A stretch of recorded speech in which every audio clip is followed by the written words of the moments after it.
Alright, so there's our, this part here. So then, like I said, it's kind of like a door inside of a door.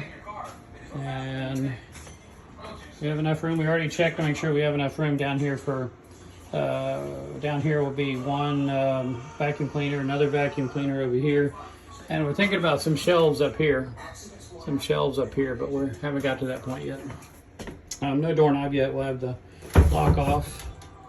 And then we'll put an air vent up there to help with mold and whatever.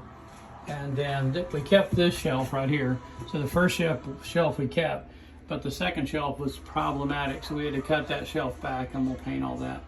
So we reused the shelf. Actually, we just cut out the section.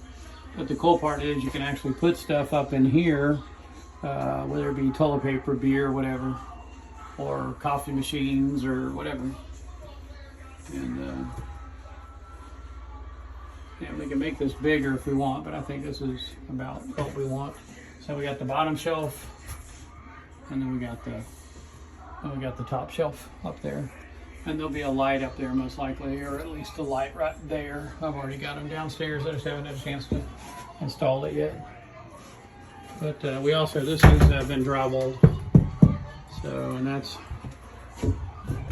drywalled up there, drywalled there. So, and like I said, nobody's getting in. It's very secure. So, like I said, you got a tiny closet now, which this door, if you look, actually opens and barely. We engineered it to where it's a door back to a door. So, but plenty of room for more lock-up space.